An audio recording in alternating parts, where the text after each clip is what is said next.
విశ్వజనజయం సాయి కీర్తనం విశ్వరంజకం.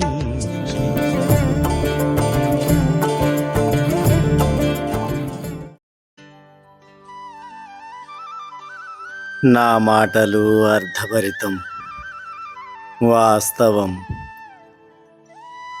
ఒక్క అక్షరమైన వ్యర్థం కావు అన్న శ్రీ సాయి హామీకి అనుగుణంగా కచ్ సంస్థానానికి చెందిన కీలకమైన అధికారులు కొందరు కాకాసాహెబ్ దీక్షిత్ని వెతుక్కుంటూ వచ్చి తమ సంస్థానానికి సంబంధించిన దావాలలో న్యాయపర సేవను అందించేందుకై ఒక నమ్మకస్తుడు, దక్షుడు అయిన న్యాయ నిపుణుడు కావాలని అతడికి సంస్థానం నెలకి 1000 రూపాయలను జీతంగా చెల్లించగలదని తెలిపి అందుకుగాను తమకు సలహా ఇచ్చి కాకాకు తెలిసిన న్యాయవాదుల్లో ఒకరిని సూచించమని కోరారు. అప్పుడు కాకాసాహెబ్ దీక్షిత్ వారికి సదాశివ్ గురించి తెలియజేశారు. కచ్ సంస్థాన అధికారులు ఎంతో సంతోషంగా సదాశివును తమ సంస్థాన న్యాయ సలహాదారులుగా నియమించారు.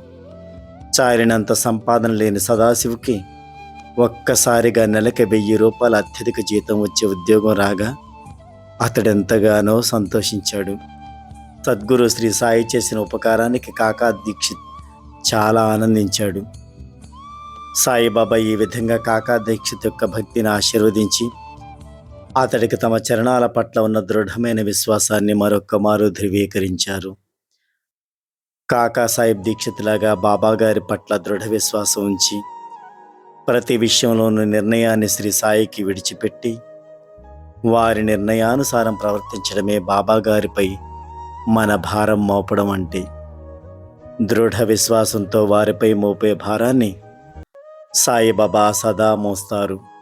కాకుంటే వారి చరణాల పట్ల పరిపూర్ణమైన విశ్వాసం ఉండి తీరవలసిందే. జై సాయిరామ్.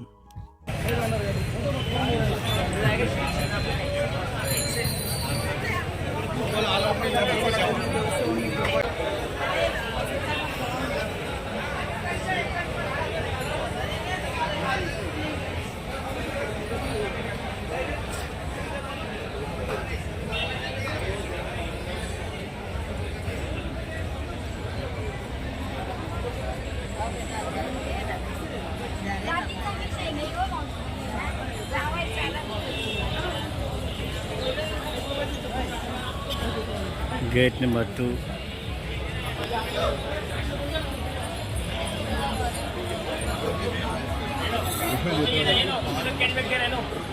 हर किसी को सूट करता है।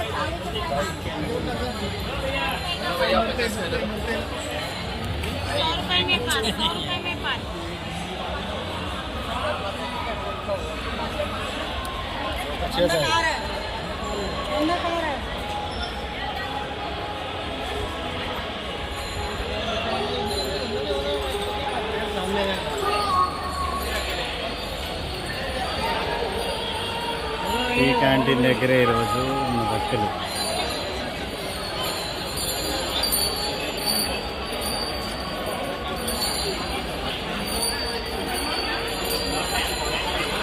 లడ్డు ప్రసాదం కౌంటర్.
नहीं है मेरे पास।